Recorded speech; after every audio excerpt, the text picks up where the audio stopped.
Morning and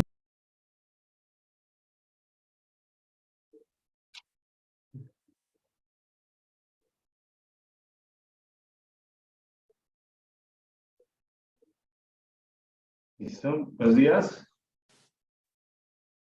Buenos días. Hola, buenos días. ¿Qué tal? ¿Cómo Buenos están? días. Diego, Arnold, José, ¿cómo han estado? Muy bien. Gracias por asistir a esta charla. Vamos a dar yo diría, unos 4 minuticos para que ingrese la gente e iniciamos, ¿de acuerdo? Claro que sí, Rodrigo, muchas gracias.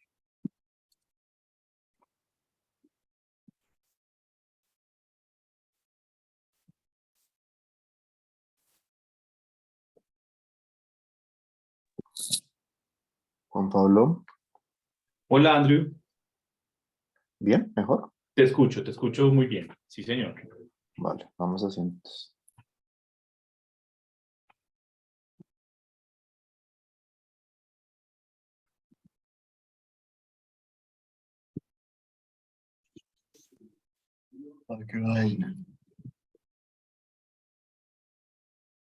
Ya entraron. Hola, Juliana González, ¿cómo estás?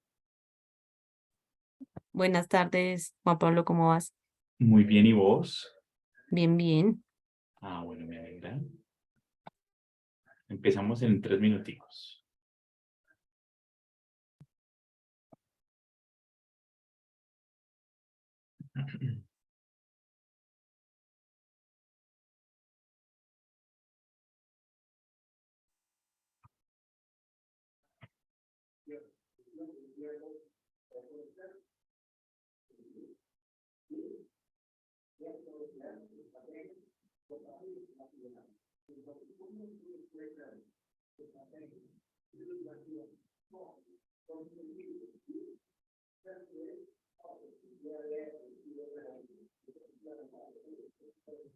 Hola, José, ¿qué tal? Muy buenas, José Ruiz. Gracias por acompañarnos. En unos minutos empezamos. Estamos dando espera a las diferentes personas que se vayan sumando. Buenos días, Juanpa, gracias.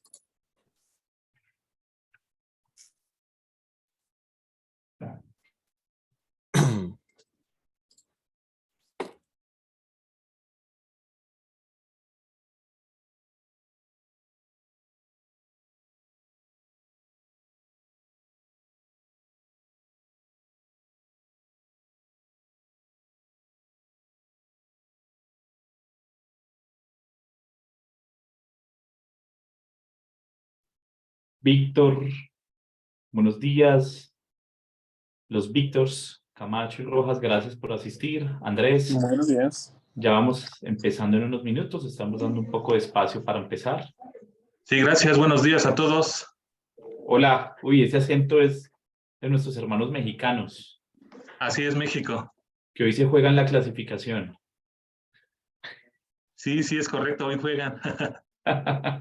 Mucha suerte con Arabia, que los veo muy animados, ¿no?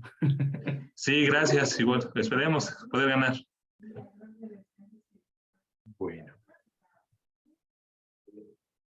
Bueno, en un minuto empezamos a las 10:05.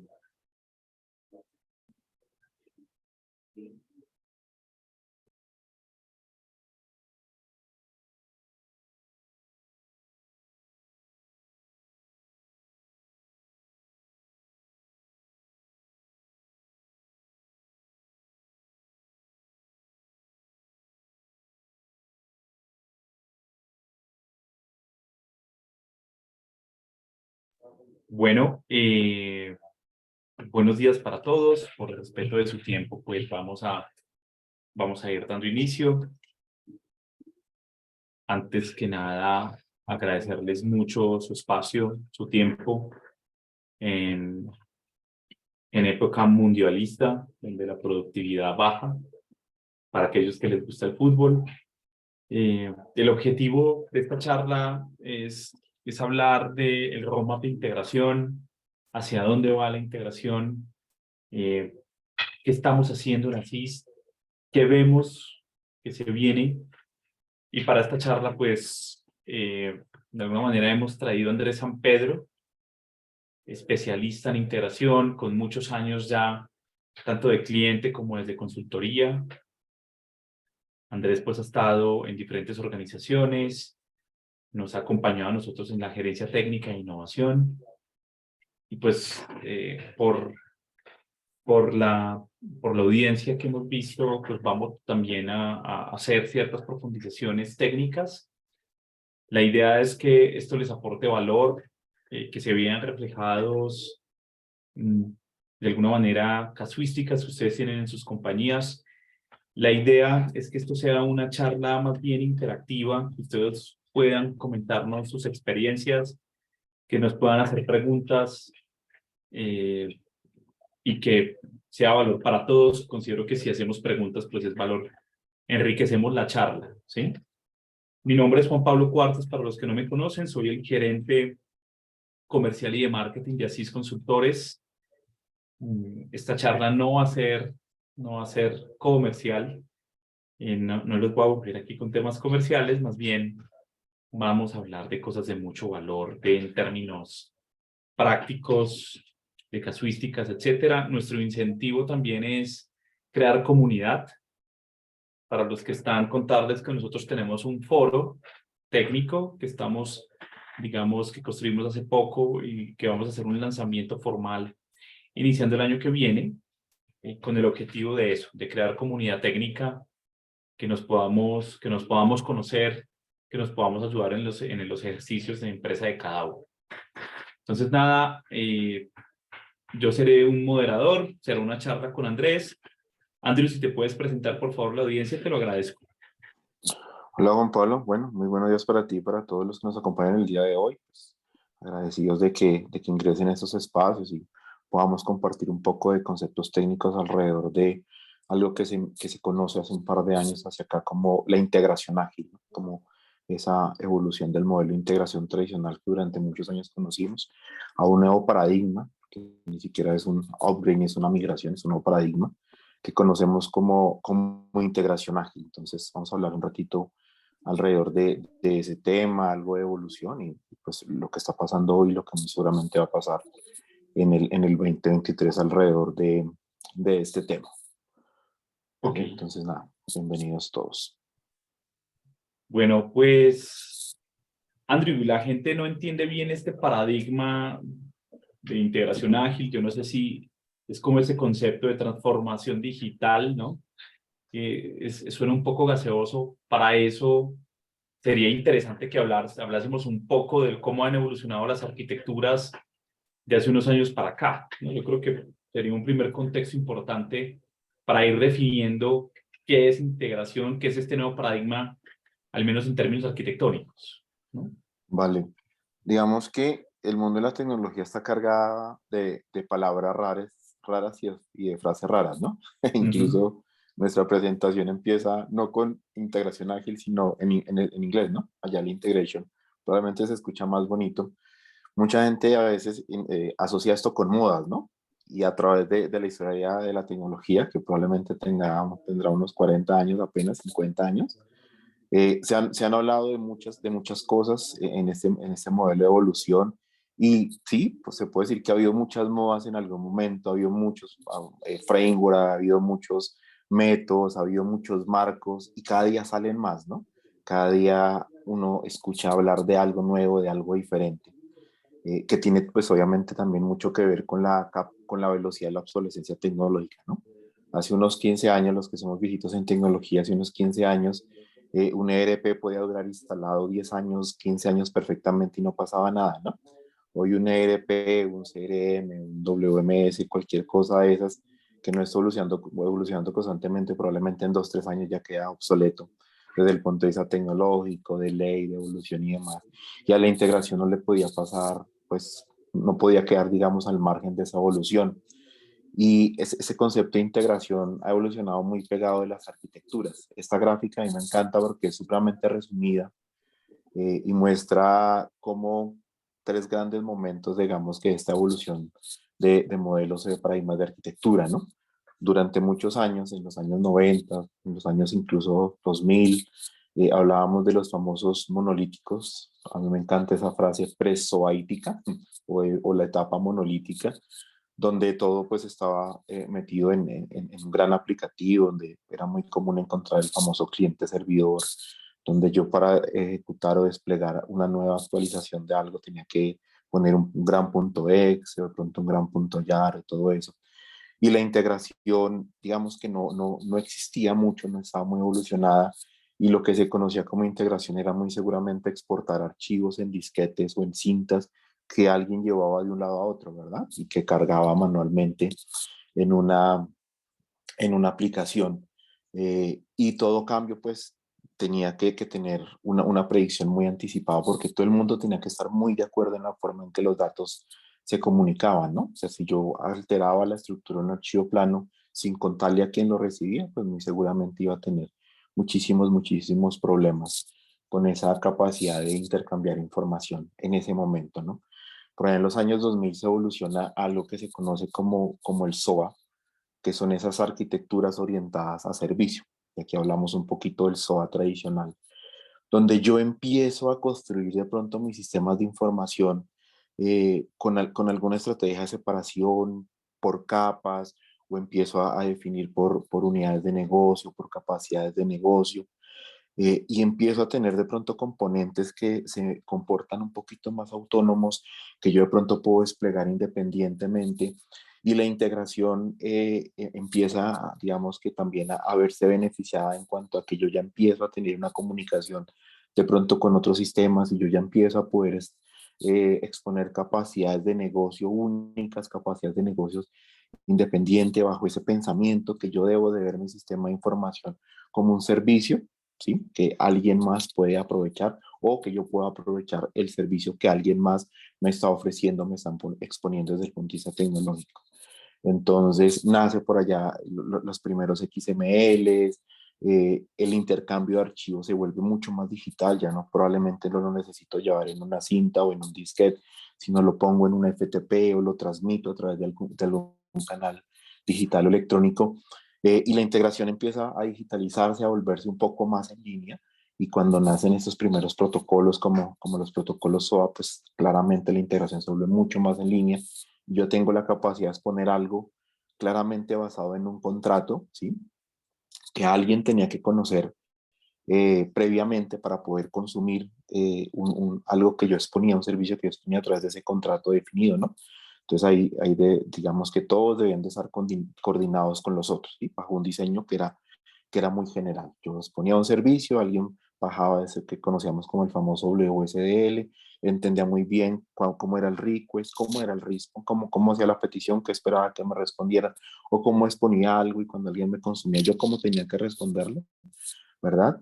Eh, y la integración se volvió mucho más dinámica. En este marco de esta arquitectura orientada a servicios y esa capacidad aún no hablamos de interoperar, sino de conectarse y ofrecer y recibir servicios de información en diferentes formatos, ¿no? Seguían los archivos planos, ahora puede hacerlo a través de, muy seguramente, bases de datos, puede hacerlo a través de los famosos SOA, etcétera. Pues empiezan a hacer un concepto que muchos conocemos acá, que es el famoso bus de servicios empresariales, ¿sí? Que muchos grandes fabricantes desarrollan sus propias capacidades de bus de servicios empresariales, Microsoft, Red Hat, IBM, etcétera, eh, eh, para que fuera como ese actor tecnológico que le empezara a generar en un principio gobierno, seguridad, trazabilidad, a todo ese intercambio de información que se empezó a dar entre todo el mundo, ¿no?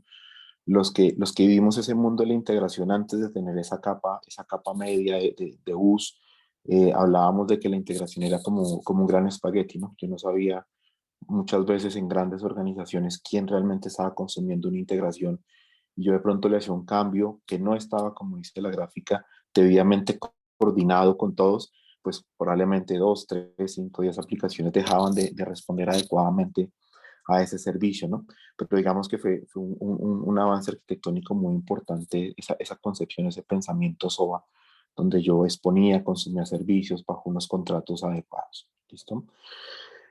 Cuando el mundo empieza a evolucionar esas arquitecturas más desacopladas, más orientadas hacia lo que se conoce como los famosos microservicios, eh, y adicional, ya lo vamos a ver en una más adelante, empezamos a evolucionar hacia modelos de nube, sistemas híbridos, la cultura empieza a cambiar, empezamos a hablar de entornos AWS y demás, y nacen los microservicios, los contenedores, esa capacidad de nube, pues esa capacidad de bus, de servicios empresariales con esa integración tradicional muy pensada en SOA, empieza a volverse incluso un bloqueante en el camino de evolución de las organizaciones hacia las nubes, ¿no?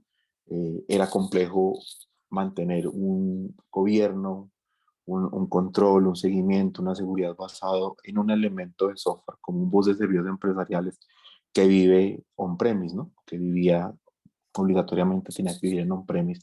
Cuando yo empezaba a tener capacidad de integración entre nubes y cuando la velocidad en la que yo desarrollo basado en microservicios y demás, pues empieza a ser muy alta. Y cuando yo despliego una capacidad de negocio de un microservicio, la pongo en un contenedor y literal la puedo desplegar en cualquier parte, de pronto tener amarrada esa capacidad de exponer un componente de negocio a través de un microservicio, a través de un API, pero tener que a estar amarrado a que la gobernara un bus on-premise, pues hacía que esos procesos fueran lentos, ¿no? Entonces, cambia ese paradigma de esa SOA tradicional, de esa integración tradicional. Ahí empieza a evolucionar, los fabricantes se dan cuenta que hay que evolucionar ese concepto de capa de integración hacia un modelo más pensado en, y le ponen esa famosa palabra ágil, ¿no? Integración ágil, ya pasamos de una integración tradicional a una integración ágil, porque pues todo ahora es ágil, ¿no?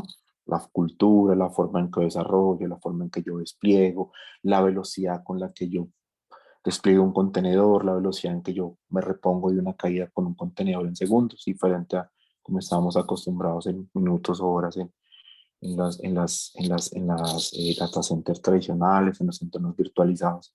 Entonces, esa evolución de pasar de grandes aplicativos monolitos a aplicativos después orientados a servicios y luego a microservicios que yo puedo desplegar a gran velocidad, pues obligó que esas capas de integración o esas capas medias tuvieran que evolucionar a marchas forzadas.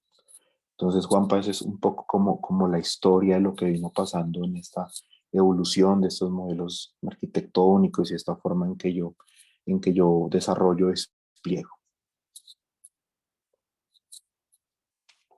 Esta gráfica digamos que se ha vuelto muy conocida. Muchos fabricantes la utilizan mucho en sus presentaciones.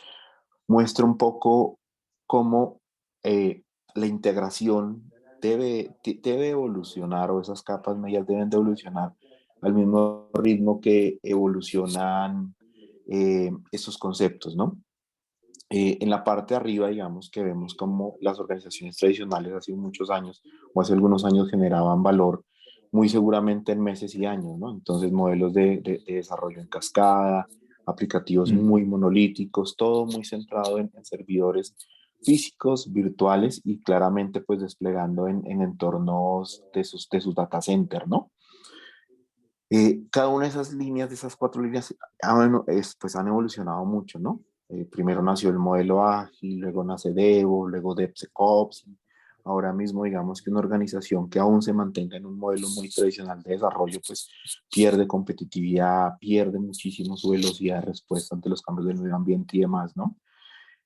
Probablemente lo que está más quedado es que aún existen millones de monolitos que apalancan grandes operaciones, sobre todo en el sector financiero, pero todo lo que es digital, todo lo que es transformación, pues los equipos lo desarrollan en arquitecturas distribuidas, normalmente en microservicios, no necesariamente, pero digamos que ese es el común denominador.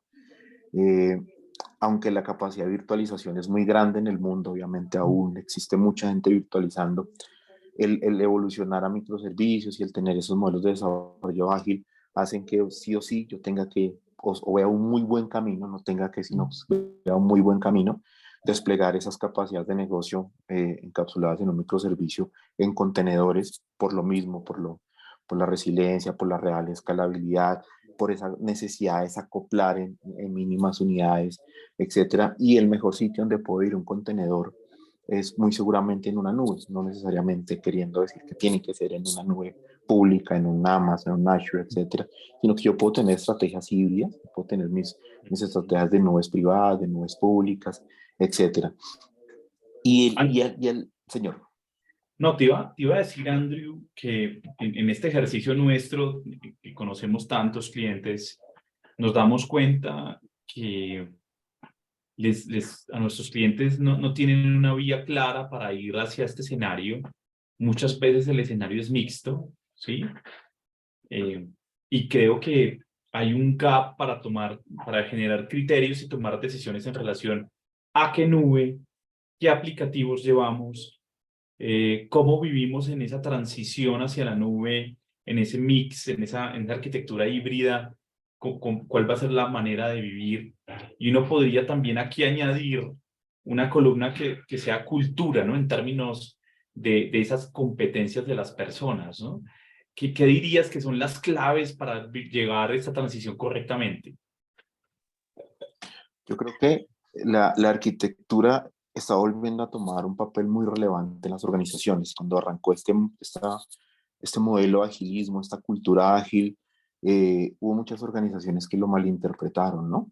Pensaron que el agilismo era dejar de documentar, dejar de definir, dejar de modelar, y empezaron a construir grandes castillos sobre bases muy débiles que empezaron a derrumbarse. Ha habido casos como de un gran banco aquí en Colombia que tuvo que devolver mucho de lo que avanzó en microservicios y demás, porque se dio cuenta que sin una base arquitectónica sólida no lo iba a lograr. Entonces yo creo, Juanpa, que la arquitectura sigue teniendo un papel muy relevante en estos modelos, y antes de emprender cualquier journey to lo que sea, journey to cloud, journey to organization, journey to transformation, lo que sea, hay que sentar unas bases arquitectónicas muy sólidas, porque la arquitectura es la que te ayuda a entender cómo y dónde distribuyes tus cargas, qué patrones utilizas para distribuir tus aplicaciones, qué aplicaciones hace sentido evolucionar y cuáles no hace sentido evolucionar.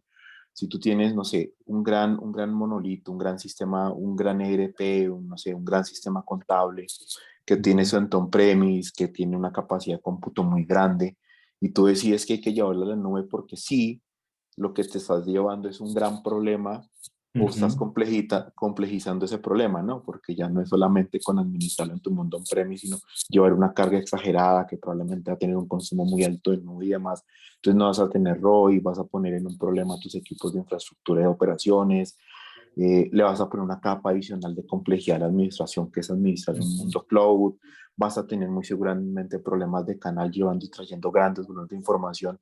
Entonces esas decisiones de diseño y arquitectura son importantes al momento de emprender ese camino a la nube. ¿Qué lleva a la nube? ¿Qué no lleva a la nube? ¿Qué hace sentido llevar a esas arquitecturas distribuidas y qué hace sentido seguir manteniendo? Gartner hace unos años acuñó un término y él habla mucho de la famosa tecnología o las áreas de tecnología bimodales, ¿sí? Donde yo sí o sí voy a tener que seguir manteniendo algunas cosas muy seguramente en mis data centers, en mis on-premise, porque no voy a refactorizar, no voy a volver a escribir de cero en un Great Big Bang aplicativos muy complejos y muy pesados, ¿verdad? Y las capas medias, bajo este concepto de integración ágil, empiezan a jugar un papel muy importante. ¿Cómo mantengo, en el caso de la banca, aún un gran AS400 con un DB2, ¿sí? Que es el corazón de mi banco y al cual llegan todas las cuentas que yo creo? ¿Cómo armonizo eso con la capacidad de ofrecerle a mis clientes que abran una cuenta digital a través de un dispositivo móvil, probablemente desde WhatsApp?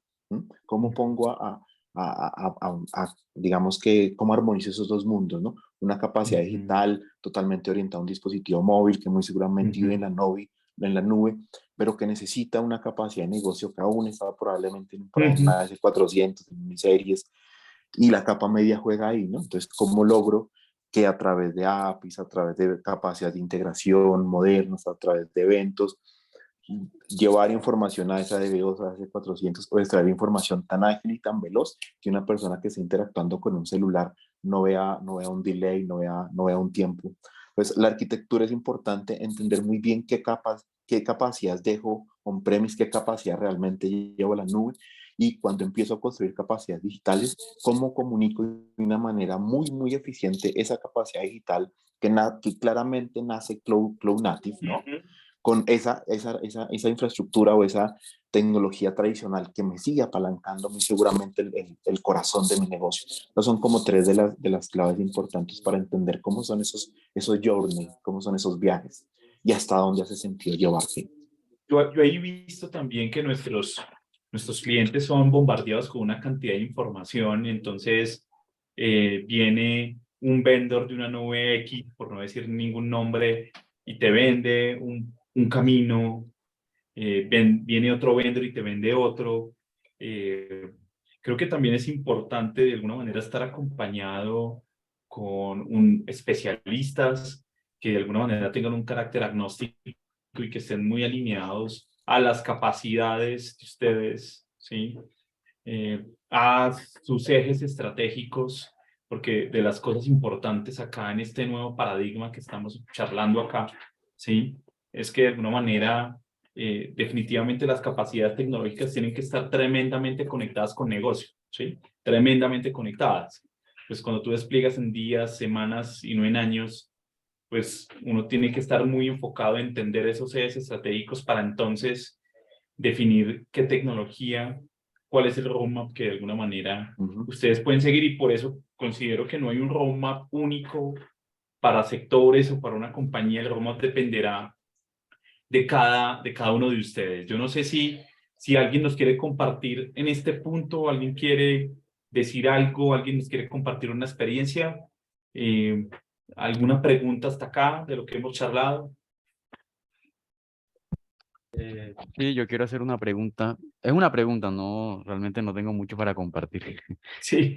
Quisiera preguntar relacionado a lo último que mencionó de los, digamos, los pros y los contras. Bueno, más que todo lo que se debe tener en cuenta antes de migrar una infraestructura a la nube. Yo sé que es un tema, pues, complejo, pero me gustaría de pronto unas pinceladas de lo que uno como personal de tecnología debe tener en cuenta para hacer ese cambio. No sé cómo me podría dar una respuesta resumida. Andrés no sabe resumir, pero lo va a intentar. Dale, Vale, Andrés. resumiendo rápidamente. Uno, hay que definir una arquitectura muy sólida, ¿listo?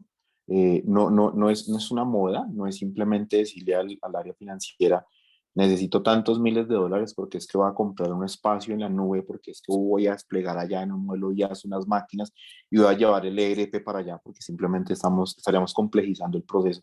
Entonces hay que definir una arquitectura muy sólida, ¿sí? Que siente unas bases muy adecuadas para una transición hacia la nube.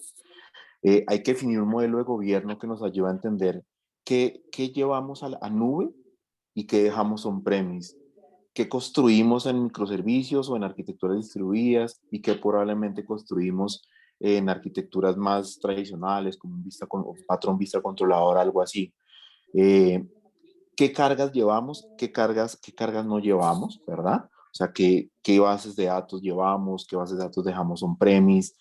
Eh, y cómo es ese roadmap de adopción cultural y de fortalecimiento, creación de skills en los equipos, ¿no? Tengo que cambiar paradigmas, tengo que entrenar a mis equipos, tengo que evolucionarles los skills y sus habilidades, tengo que cambiar la forma en que mis equipos piensan cuando desarrollan software, tengo que cambiar la forma en que mis equipos piensan cuando operan software, cuando administran software, cuando despliegan software.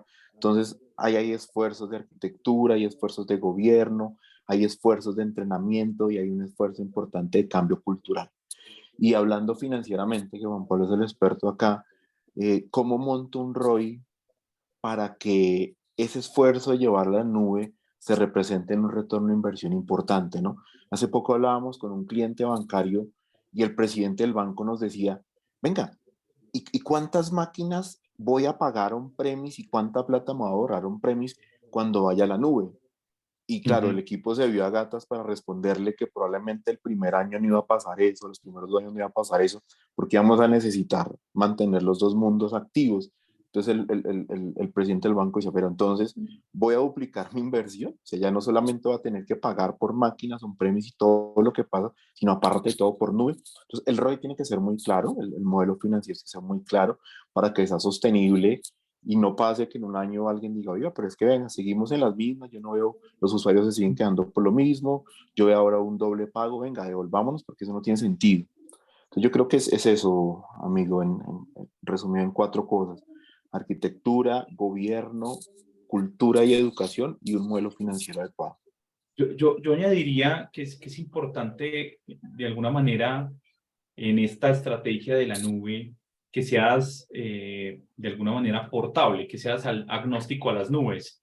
Todos los vendors de nubes hoy te van a querer hacer un locking y te lo hacen cuando tú empiezas a utilizar sus servicios y de alguna manera estos microservicios se usan sobre sabores de esas nubes. Me parece importantísimo también que puedas dotar a esa arquitectura de portabilidad, ¿sí?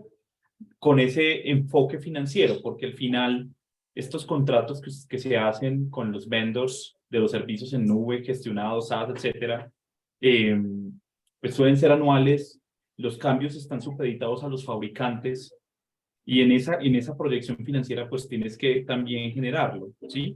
Tenerlo en cuenta. Y ahí, muy importante, como un financiero partner de tecnología que pueda entender la dinámica del ejercicio tecnológico, de los planes, que pueda hacer de puente con el área financiera y que se puedan hacer estos modelos de proyección financiera. Pecamos muchas veces en tecnología de no tener un idioma para hablar con los financieros, de cómo explicarles, ¿sí? ¿Por qué tiene sentido llevar esta aplicación a la nube? Hombre, porque si la refactorizamos, si hacemos esta migración allí, va a ser de alguna manera vamos a tener más agilidad y vamos a poder generar, por ejemplo, aplicativos de negocio que impacten las ventas, por ejemplo, o vamos a ser más eficientes en términos de la operación tecnológica. Y es eso, cómo podemos llevarlo a un modelo financiero. Algunas cosas son difíciles, ¿sí? El papel puede con todo, pero este ejercicio en los que ustedes están ya ha habido colegas, por eso es muy importante generar comunidad, de tal manera que podamos compartir estos modelos financieros, sí, que algunos vendors ya tienen, de hecho, la mayoría, integradores como Asís, por ejemplo, que también puedan ayudarlos y ustedes puedan generar ese modelo que pueda ser transparente para la gerencia. ¿Listo? Germán hace una muy buena pregunta en el chat y es respecto al tema de seguridad, ¿no? O sea, ¿cómo le llamamos sobre todo a la gerencia el concepto de seguridad? La nube viene acompañada como de un halo de inseguridad, ¿no? O sea, yo llevo años metiéndole dinero a mis infraestructuras on-premise, a montar mis DMZs, mis firewalls, mis antivirus, mi seguridad perimetral, un poco de cosas, y un día para otro le digo al gerente, venga, ahora la información que tan celosamente guardamos aquí en nuestro data center la vamos a llevar a la nube, ¿no? Y las primeras preguntas que nacen, sobre todo de los no técnicos, es, venga, ¿y qué es eso de la nube? ¿Y dónde va a quedar? La información privada de mis movimientos financieros, usted me va a decir que la va a sacar de un data center que yo veo aquí en el segundo piso, súper asegurado, con huella y con todo, y la va a poner quién sabe dónde. Entonces, esa justificación también puede ser compleja, ¿no? Yo creo, desde mi punto de vista, que de los sitios más seguros pueden ser las nubes actualmente, porque sí se ha invertido muchísimo en el aseguramiento de la nube, en el aseguramiento de ese tipo de infraestructuras. Ahí juegan muchos temas de ley, ¿no? En Colombia actualmente aún hay unos vacíos legales importantes en temas, por ejemplo, de habeas data, ¿no? La norma dice, oye, que es que usted no puede sacar la información sensible de sus clientes del país. Entonces uno dice, wow, pero mi data center está en la costa este de los Estados Unidos y mi estrategia de alta disponibilidad la puse en la costa oeste de los Estados Unidos, o sea que tengo la información sensible, voy a poner la información sensible distribuida en dos regiones opuestas de Estados Unidos. Entonces alguien dirá, no, pero entonces deje la base de datos local. Entonces imagínese el viajecito de ir y volver. Hay algunos fabricantes como Amazon que están haciendo un esfuerzo interesante en poder tener data centers regionales, ¿sí? O locales. Entiendo que Amazon está muy cerca de poder ofertar en su nube la región Colombia, precisamente para mitigar un poco eso. Entonces, nada, yo creo que es blindarnos muy bien, hacer muchas pruebas de ethical hacking, muchas pruebas de pen testing, entender muy bien qué cifro, entender muy bien qué encripto, entender muy bien qué cosas debo de anonimizar, qué cosa realmente no hace sentido que saque, y eso también hace parte del ejercicio de arquitectura de la mano con un área de seguridad informática muy sólida. Y cumplir la normatividad legal actualmente, ¿no? ¿Qué dices, hermano? Espérame, abro un momentico el chat, que no lo tengo aquí como tan a la mano. Es indispensable siempre implementar contratación con más de una nube para garantizar continuidad del negocio. No necesariamente, Germán. Digamos que eso tiene una relación directa con la inversión que tú quieras hacer, ¿no? Tú puedes arrancar un ejercicio de nube en una región y en una sola zona de esa región, ¿sí? Ahí probablemente no vas a tener alta disponibilidad porque si se cae esa zona particular, pues vas a quedar por fuera. Hay un segundo escenario en el que yo puedo tener en la misma región, por ejemplo, costa este de los Estados Unidos, normalmente ellos tienen varias zonas, 2 o 3 zonas. Entonces tú puedes distribuir en una sola región, zona 1 y zona 2, ¿listo? Y eso pues garantizaría una alta disponibilidad. Pero si se va a la región, si al fabricante de nubes se le va a la región, pues te fuiste completamente. Entonces, el siguiente peldaño es, yo puedo tener multizona, multiregión. Entonces, despliego en la costa este de los Estados Unidos, región este de los Estados Unidos, no sé, Oregón, y en dos zonas. Y puedo poner mi DRP en la costa oeste de los Estados Unidos al otro lado, en una zona, una región, ¿sí? Y tengo alta disponibilidad, región multizona, pero si se me va la región, pues salto a mi DRP a mi otra región. O si tengo mucho más dinero para hacer la inversión o necesito una estructura, una capacidad mucho más sólida, puedo tener ese activo en 2 regiones, ¿sí? Y en el último, que yo no creo que se llegue a dar es tener más de una nube, ¿no? Porque es imposible, bueno, nada es imposible en tecnología, pero no se ha visto que se caiga Amazon completamente a nivel global, o Azure o Google, se caen son regiones, ¿no? Y aparte de todo, yo puedo ser más sólido y es sacando regiones del mismo país, ¿no? Entonces yo puedo tener costa oeste de los Estados Unidos y replicado en el data center de Río de Janeiro, que en Río de Janeiro hay mucho data center, o en algún lugar de Europa.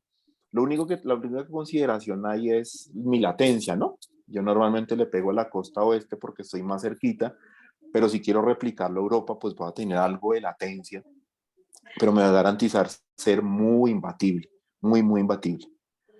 Bueno, si quieres, Juanpa, miremos la Bueno, siguiente, vamos bueno, avanzando. seguimos avanzando. Esto era como una introducción más de modernización. Vamos a ir continuamos con el upgrade que se viene para la capa media de IBM, ¿sí?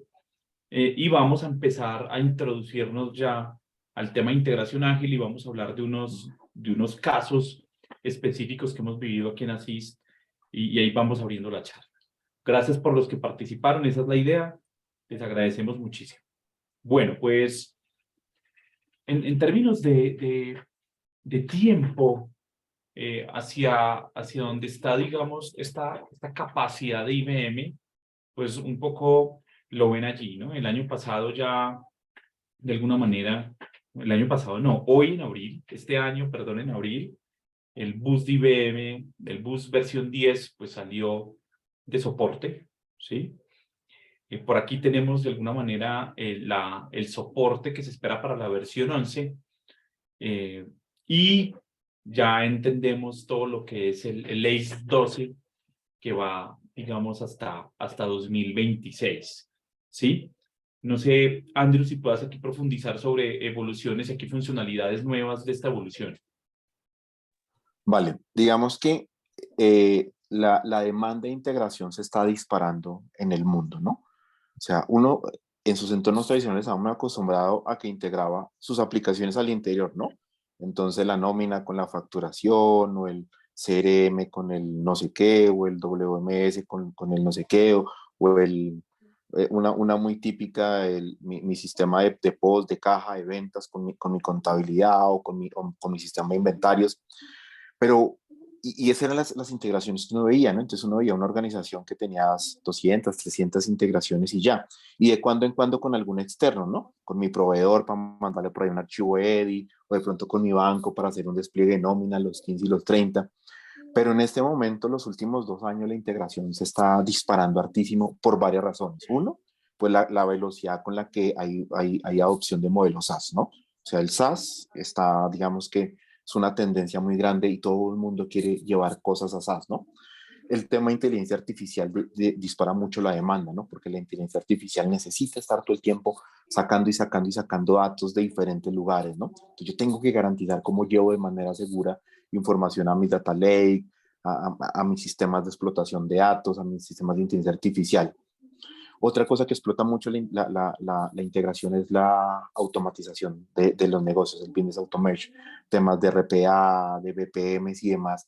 Necesitan que yo constantemente esté sacando información de un lado y otro para entregárselo a alguien más. Tecnologías modernas como blockchain o IoT, sí o sí necesitan integración. Yo tengo un sistema dispositivo que me entrega información a través de IoT, no sé, una maquinaria en mi planta, él necesita conectarse con alguien para entregarle esa información y ahí juega una integración.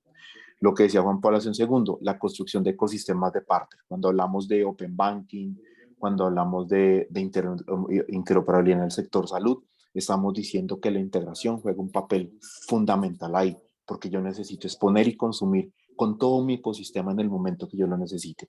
Lo que hablamos de esos segundos de microservicios y Cloud Native empuja mucho la integración porque yo necesito que mis microservicios se comuniquen con otros microservicios o con otros ecosistemas de microservicios de una manera muy ágil. Entonces ahí yo tengo protocolos REST, protocolos GraphQL, que sí o sí deberían de estar gobernados, asegurados a través de una capa de integración. Y todo el tema claramente de entornos híbridos, de multicloud.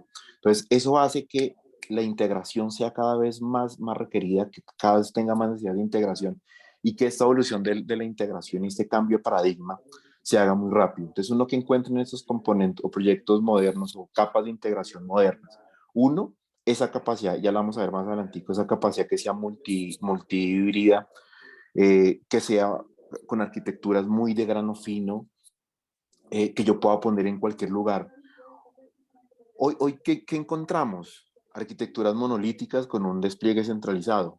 ¿Qué vamos a encontrar, digamos, en el futuro? El futuro ya soy, es esa capacidad de construir en cualquier lugar y de desplegar en cualquier momento, muy optimizadas para data, ¿no? Hoy que encontramos múltiples clouds, lo que decía hace un momento Juan Pablo, y múltiples vendors, ¿no? Entonces hace que la conexión a través de cloud sea muy fuerte y que haya muchos puntos de conexión. ¿Qué estamos encontrando ahora? ¿Cuál es la tendencia? Plataformas de integración híbrida, ¿sí? Que yo me pueda integrar a través de múltiples estilos, a través de accesos seguros de data. ¿Qué encontramos hoy? Integraciones, equipos de integración centralizados, ¿sí? Con unos skills y unos hilos muy especializados y una dificultad para escalar esos skills por lo complejo que es la integración hoy. ¿Qué vamos a encontrar mañana? ¿O qué estamos encontrando ya? Una transformación en las habilidades y en la cultura. La descentralizamos y demás. Entonces, si quieres darle la siguiente, Juanpa, y aquí ya con la pregunta que hace Juan Pablo, ¿qué significa esa evolución de la integración? Entonces, ¿qué me impulsa a transformar mi paradigma de integración? Uno, lo que estamos hablando.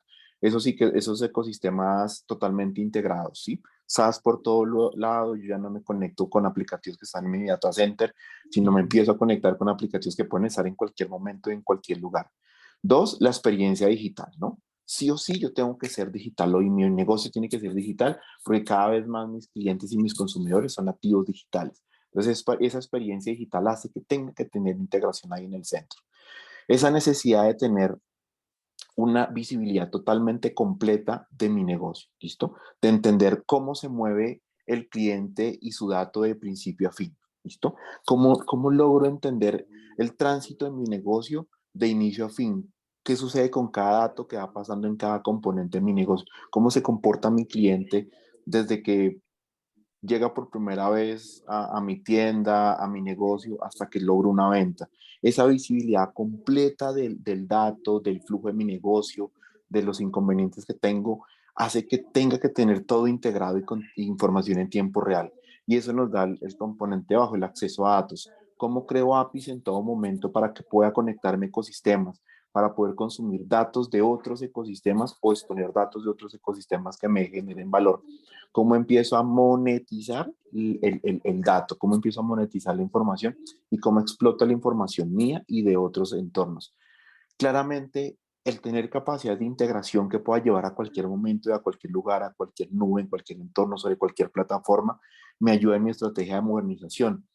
Eh, Hace muchos años, cuando nació el protocolo REST, había muchos ERPs, muchos sistemas antiguos que no eran capaces de hablar REST.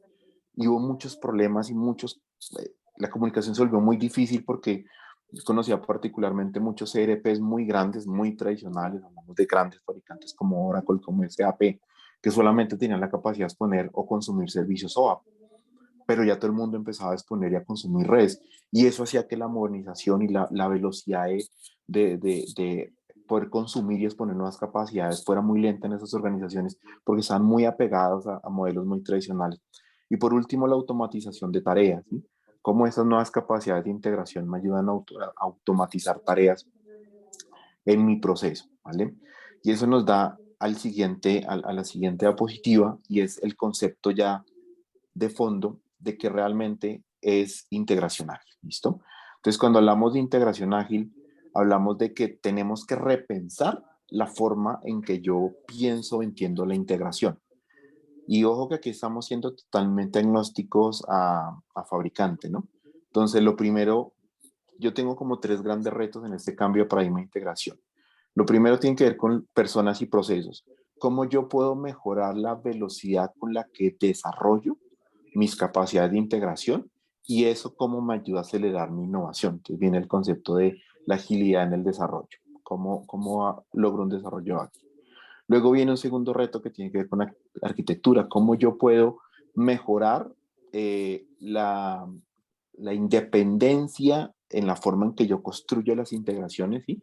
Y cómo puedo incrementar la velocidad en que yo produzco nuevas capacidades, ¿sí? O sea, que hablamos de esa agilidad de despliegue. Y por último, hablamos de la tecnología, cómo yo puedo mejorar nuestra habilidad como organización para entregar de una forma dinámica y escalable capacidades de negocio, ¿sí? Y que sean muy resilientes. Entonces viene el tercer concepto en tecnología, que habla de la agilidad en la operacional. Entonces viene ese gran paradigma en el cambio de la integración ágil. Lo primero es personas y procesos. ¿Cómo logro que la integración no sea propiedad de un silo en mi organización, ¿sí? Eh, y que se vuelva propiedad de cualquier persona. Imagínense ustedes un escenario en el que yo ya soy ágil, tengo DevOps, tengo células que me generan valor sprint a sprint, y resulta que en el marco de un proyecto tengo que construir unas capacidades de integración. Y mi célula ágil, que está acostumbrada a desarrollar sprint a sprint, tiene que voltear a ver un silo, que son los expertos en integración, ¿sí? Que no se comportan aún como una célula ágil y que tienen que generarle probablemente un requerimiento tradicional para que ese silo de integración me desarrolle a la velocidad de ellos una integración para entregarme. Entonces ahí se me empieza a complicar mi modelo ágil. Entonces la idea es que la propia la integración sea descentralizada, que cualquier equipo ágil pueda o tenga la capacidad de desarrollar integraciones, romper ese silo tradicional de la integración. En temas de arquitectura es cómo logramos que el despliegue sea más dirigido por APIs, sea más dirigido por eventos, que no veamos todo como ese flujo de integración tradicional, sino realmente qué puede ser un evento.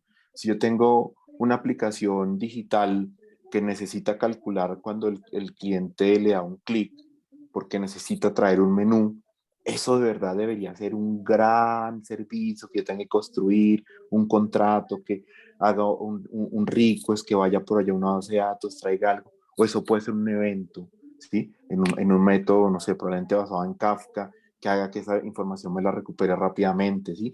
O que realmente es un API, que realmente es un servicio. Entonces, es repensar esa arquitectura, llevarla a ese modelo de grano fino, alinearla con microservicios, ahora se habla mucho de microintegraciones, para que realmente el flujo de integración sea altamente escalable, no sea ese flujo tradicional que uno está acostumbrado a ver, lleno por allá de código, si es en IBM y SQL, si es en Fuse por allá de Java, sino que sea algo muy liviano, con capacidad de negocio, alineada a ese pensamiento de microservicios, probablemente desplegado en un contenedor para que sea realmente escalable y demás.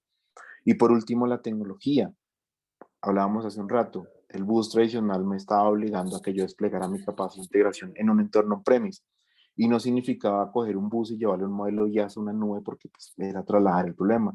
Es como yo realmente logro que mi integración está distribuida en diferentes nubes, ¿listo? ¿Cómo logro que mi flujo yo lo pueda distribuir en diferentes contenedores y poner en diferentes nubes? Y ahora al final vemos rápidamente una arquitectura de un cliente nuestro muy grande que ya viene desarrollando ese modelo de distribuir en muchas partes. Dale, Juanpa. Yo quería preguntar en este punto, eh, ¿quién de ustedes, si quiere algo por profundizar en este tema de integración, si hay alguien que quiera, si tenga dudas en relación a ese viaje hacia la actualización, si alguien está ahora en una migración, no sé si alguien nos quiera compartir algo, o alguna duda de lo que se ha comentado acá, algún comentario. Bienvenido sería.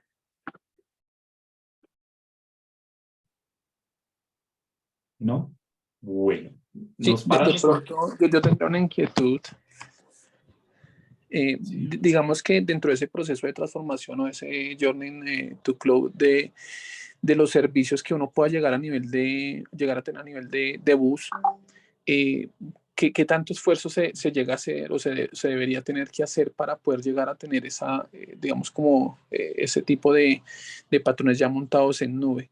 ¿Qué tan complejo puede llegar a ser, digamos que en cierta medida, porque pues finalmente funciona casi como un monolito, llegar a poder migrar esos servicios hacia la nube? Bueno, Víctor, ese proceso de migración nosotros lo entendemos como en dos grandes momentos, ¿vale? Uh-huh. Por temas de obsolescencia tecnológica, nos hemos visto, digamos que obligados a correr con muchos de nuestros clientes, porque muchas de esas aplicaciones tradicionales de bus ya los vendors las están sacando, digamos que de soporte, como una estrategia de pronto para forzar a los clientes a que evolucionen esas capacidades. Definitivamente, Víctor, esto no es una migración tradicional. Nosotros veníamos acostumbrados hablando, por ejemplo, del de IBM, ¿no? Que uno estaba por allá en el 8 y saltaba al 9 y saltaba al 10 y era aplicar algunos fix, algunas cosas, pero todo seguía funcionando normal. Cuando uno ya habla de migrar a estos nuevos modelos, uno habla de que necesita refactorizar código, Uh-huh. necesita aplicar algunas remediaciones de fondo, estas versiones. Si quieres darle un clic, Juanpa, y redondeo Uh-huh. mi idea con la siguiente presentación, con la siguiente diapositiva. Por ejemplo, Víctor, cuando uno habla de integración descentralizada, integración para todo el equipo, uno dice, uno en Bus 9, Bus 10 o en las versiones anteriores estaba acostumbrado a que estaba el silo de integración ahí. Estas nuevas versiones vienen muy pensadas para que sean muy low code, tienen una colección de conectores y adaptadores súper inteligentes. Entonces, cuando uno migra, uno dice, oiga, yo por ahí en el 2014, 2015, tuve que escribir un mundo de código para conectarme a SAP para entregar algo, ¿sí? Por poner un ejemplo muy tradicional. Resulta que esta versión ya trae conectores para conectarse a todo el mundo de SAP con un arrastrar y pegar y unir unos cables. Y uno dice, caramba, me quedo con mi mundo de código ahí acoplado y me sigo conectando a SAP y probablemente pierdo algo de eficiencia y algo de reutilización de código y es difícil mantenerlo. O me tomo el trabajo en la migración de quitar ese mundo de código, poner el nuevo componente y hacerlo más eficiente. Entonces, ese tipo de cosas, Víctor, se enfrenta uno cuando está haciendo el proceso de migración. ¿Qué tantas prácticas trae de esos modelos anteriores? No son ni buenas ni malas prácticas, simplemente son prácticas que daban las tecnologías de su momento, ¿no? ¿Qué tan acoplado estoy? ¿Qué tan eficiente usaba los gestores de core o no los usaba? ¿Qué cosas de esas integraciones yo los puedo volver un API? ¿Los puedo volver un evento? ¿Sí?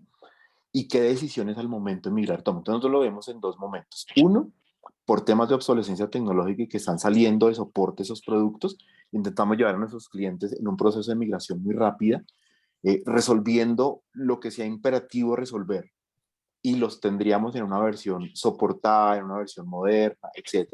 Y un segundo momento, ya nos sentamos con más calma, definimos todo un modelo de arquitectura, definimos qué cosas de esas integraciones actuales hace sentido refactorizar para llevarlas a un contenedor, los gestores de colas ahora van en un contenedor, cómo los manejamos, cómo hacemos la persistencia de las integraciones ahora en estos modelos de contenedores. Y ese sí es un proyecto un poco más largo, donde cogemos las integraciones que hace sentido reformar, que realmente necesitan ser escalables, resilientes, que hace sentido que vayan en un contenedor y demás, y las refactorizamos para que esas integraciones exploten lo mejor de estas nuevas capacidades. Y claramente todo lo nuevo, pues lo desarrollamos en estos nuevos modelos, ¿sí? Porque Ya. uno de los retos fuertes es este, el de la descentralización de la integración y de la capacidad de contenerizar, ¿no? Porque, Víctor, tú ya ahora puedes coger un gran flujo y partirlo y ponerlos en contenedores, y cada pedazo del flujo en un contenedor lo puedes poner en una nube, por ejemplo. Y es una locura, ¿no? Porque entonces Sí. tú dices, oiga, yo necesito conectarme con la DIAN, y la DIAN está en Azure, ¿sí? Entonces, venga, yo llevo un pedazo de mi integración allá en un contenedor a Azure para que esté ahí al ladito de la DIAN, pero la parte fuerte, digamos, de procesamiento la sigo haciendo en otro pedazo de mi integración aquí en un contenedor, pero en mi ambiente on-premise, porque es que ese está al ladito del ERP donde yo necesito sacar información para la factura electrónica, por ejemplo. Entonces, decisiones de arquitectura, pero que me permiten ser muy óptimo y muy escalable y muy resiliente. Ya, ok. Muchas gracias. Vale. Temas Entonces, para profundizar nos cuentan y profundizamos como más en otros espacios aquí, pues totalmente abiertos nosotros de conversar, ¿no? Seguimos, Andrew, entonces, ¿no? para desarrollar esos 3 conceptos de integración ágil, devuélvelo un segundito, Juanpa, qué pena. Dale. Hablábamos un poco de cómo descentralizamos la integración. Entonces, parte de lo que le contábamos a Víctor responde eso, ¿sí? Estas nuevas herramientas, ese nuevo paradigma de integración está pensado, y de nuevo, Gartner acuñaba hace unos años un concepto que se llama el Citizen Developer, el desarrollador ciudadano. Y básicamente lo que decía Gartner en su época, y no hablando particularmente de integración general, él decía, oiga, venga, el mundo estaba evolucionando tan rápido, la gente se tiene que volver tan digital en las organizaciones, que prácticamente cualquier persona de la organización debería poder resolver un problema de negocio usando tecnología. Y eso es lo que Gartner llama el Citizen Developer. Entonces se dan cuenta, por ejemplo, en el país el Mintig está haciendo un esfuerzo grandísimo por entrenar a 100.000 desarrolladores, porque la necesidad de personas que resuelvan problemas de negocio basados en tecnología crece mucho. Y ese concepto de integración no es ajeno a eso. Entonces, estos nuevos modelos de integración vienen muy pensados para que personas que no son expertas en integración, a través de entornos de desarrollo súper sencillos, súper amigables, muy low code, puedan resolver problemas de integración, digamos, que no sean complejos. Sin querer decir que los expertos en integración o los arquitectos de integración van a desaparecer.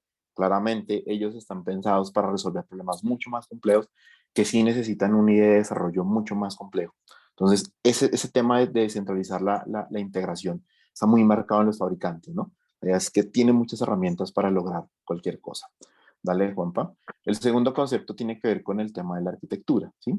Cómo empiezo a pensar mi integración, ya no como esos pequeños monolitos, sino cómo empiezo a distribuir mi integración, la puedo llevar a contenedores, y empiezo a pensar a lo que se conoce como las microintegraciones, ¿no? Cómo no hago esas grandes integraciones donde le meto incluso un código de negocio, sino como hago pequeñas integraciones muy ágiles, muy escalables, muy resilientes, que las puedo llevar a un contenedor y literal, que puedan, digamos, que surtir el mismo paradigma de contenerización. Y es, si yo tengo mucha carga sobre una integración, uno actualmente está acostumbrado, uy, no, póngale más hilos o súbale más memoria al servidor de integración. No, aquí es, si tengo mucha carga sobre una integración, como ella, estando contenerizada, pues es escalable.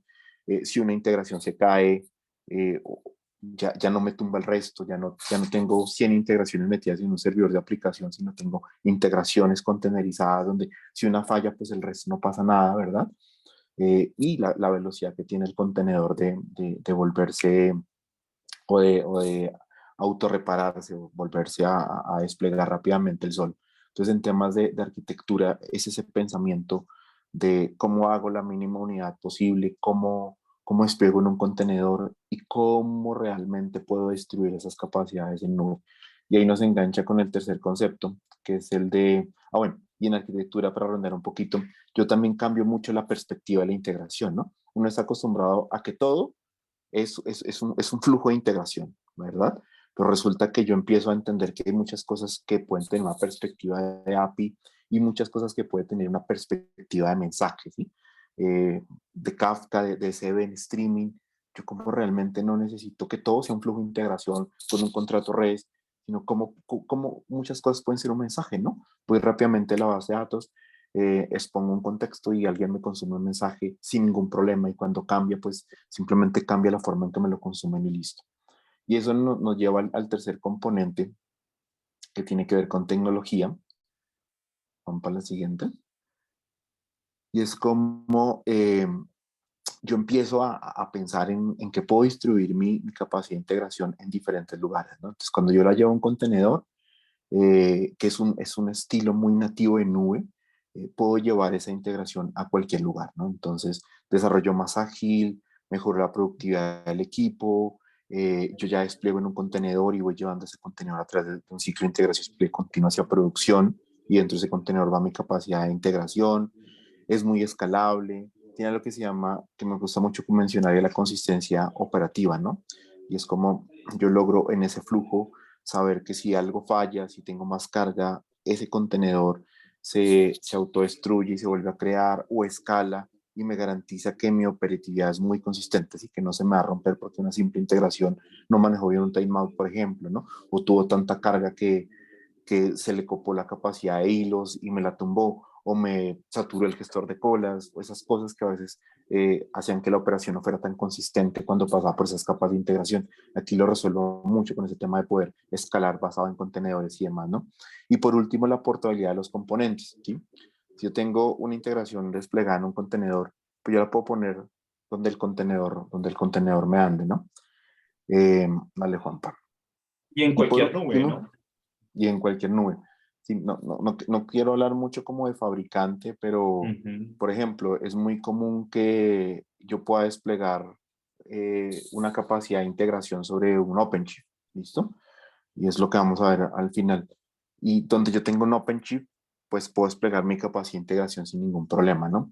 Entonces, aquí hay como una vista de alto nivel de cómo ha sido la evolución de ese concepto de integración, ¿no? Cómo pasamos de ese bus de servicios empresariales totalmente centralizado, ¿verdad? En algún momento hubo o empezó el concepto de los API management, entonces yo empecé a distribuir, había cosas que yo podía poner como un API, ¿verdad? Y había cosas que yo podía poner como una integración, ya no necesariamente tenía que tener un gateway ahí jugando, sino podía tener un ecosistema de APIs con una capacidad de integración detrás, ¿no? Entonces era común que yo construía o empezaba a construir mi capacidad de negocio en un microservicio, ¿listo? Eh, lo exponía a través de un API REST limpio, ese API REST limpio lo exponía en el bus, ¿verdad? Y si yo lo quería monetizar, pues el API management me consumía esa capacidad de integración en el bus y yo monetizaba y podía controlar el tráfico y demás, ¿listo? Y para terminar, en ese gran concepto de integración descentralizada propia, donde yo puedo tener mi capacidad de integración desplegada totalmente granular en cualquier nube, puedo tener mis APIs en cualquier nube, puedo tener mi gestor de MQs en cualquier nube, puedo tener mi capacidad de mensajería en cualquier nube y puedo tener mis componentes de seguridad, hablando particularmente IBM como un Data Power, también distribuido en cualquier nube. Entonces pasamos de un jugador totalmente centralizado, que era un bus de servicios empresariales que vivía en un data center nuestro y que si yo lo quería en alta disponibilidad, lo máximo que puedo hacer era ponerle un balanceador, ¿verdad?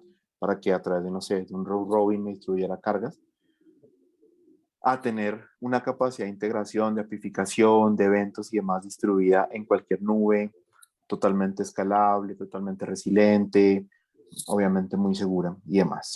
Dale, Juanpa.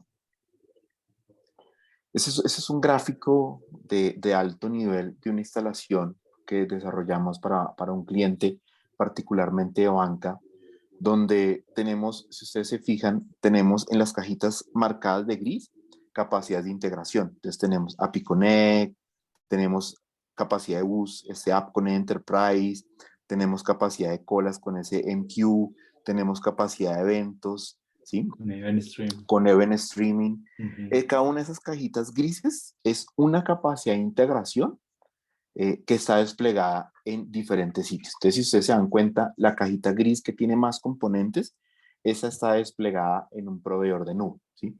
Que para el caso de este cliente en particular, esa caja grande es Amazon, ¿listo?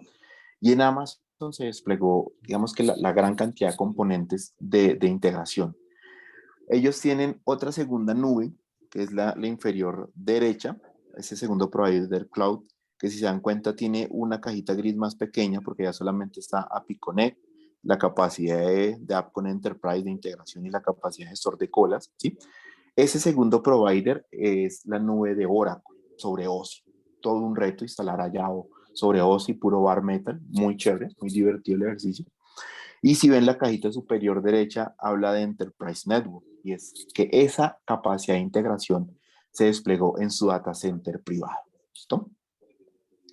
Esto no lo ve ese cliente como 3 administraciones separadas, ¿sí? Alguien estará pensando, uy, pero qué lío.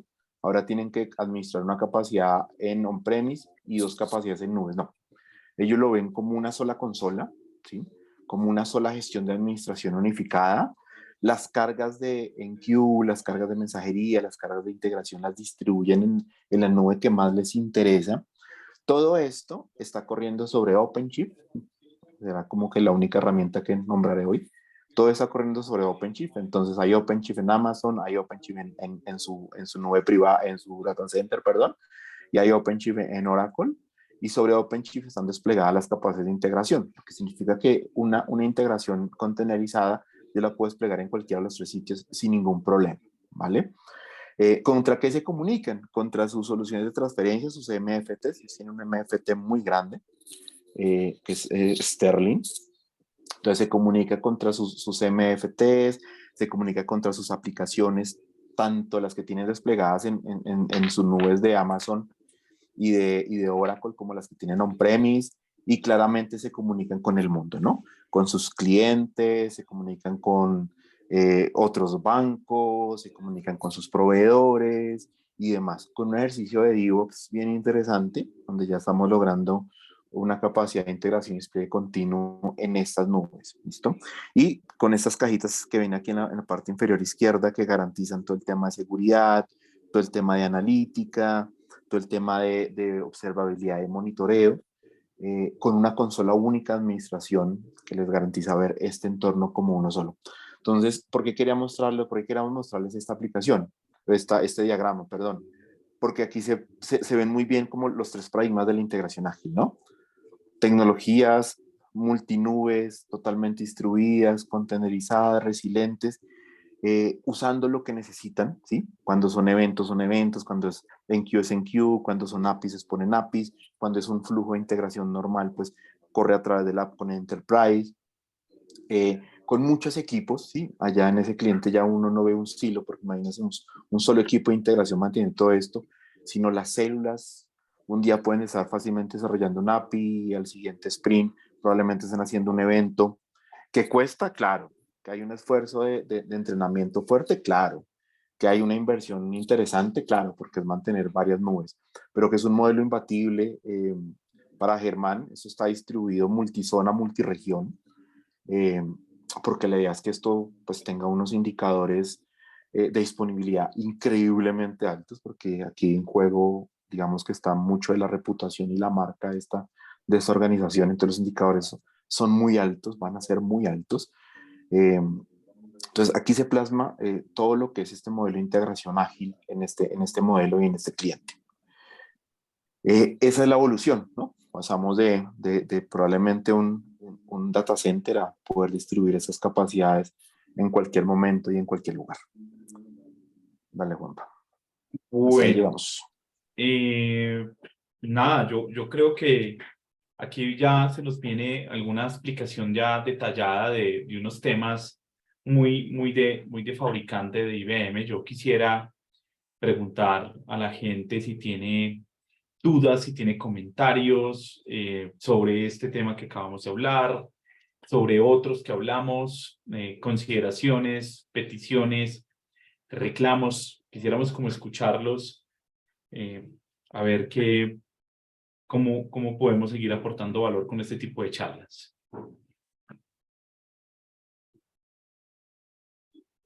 ¿Alguna pregunta por ahí? Sí. No. Sí, quiero hacer una pregunta. Me llamó mucho la atención el tema de la administración de las nubes por una sola consola. Realmente lo reitero, pues sé que debe ser algo pues bastante complejo, pero para digamos, el personal de IT, es complejo de pronto poder hacer esto, administrarlo por una sola consola. Ahí juegan 2 componentes, Arman. hay que tener capacidades particulares de administración de nube, Ujú. porque esto quedó todo montado en un modelo IaaS, ¿sí? Aquí no hay SaaS gestionado. Entonces uno en esto puede coger dos caminos. Uno, como el de acá, todo IaaS, donde tú tienes que tener equipos de infraestructura con dos habilidades particulares. La gestión del IaaS sobre la nube o sobre el data center privado, ¿verdad? Y la gestión del componente de capa media que está sobre el OpenShift en esas nubes, ¿listo? Entonces, ¿qué se ve como una consola única? El OpenShift. El OpenShift tiene una herramienta que permite gestionar y administrar distribuciones en nube como se ve, como si fuera uno solo. Como tú ya despliegas de una manera muy sencilla por algo que en OpenShift se llama, ese no fue el nombre, controladores, adaptadores, bueno, es un despliegue muy sencillo. Tú ves esas capacidades de integración desde el OpenShift como consolas únicas, ¿listo? Obviamente, pues aquí hay un ejercicio muy fuerte de distribuir por dominios de negocio para saber qué se despliega en cada lado, ¿listo? Hay una segunda posibilidad y es que muchas de esas capacidades de negocio tú ya las encuentras como SaaS, ¿listo? Incluso en el marketplace de algunos fabricantes de nube. Entonces hablamos particularmente de API-Connect, que es un ejercicio muy común.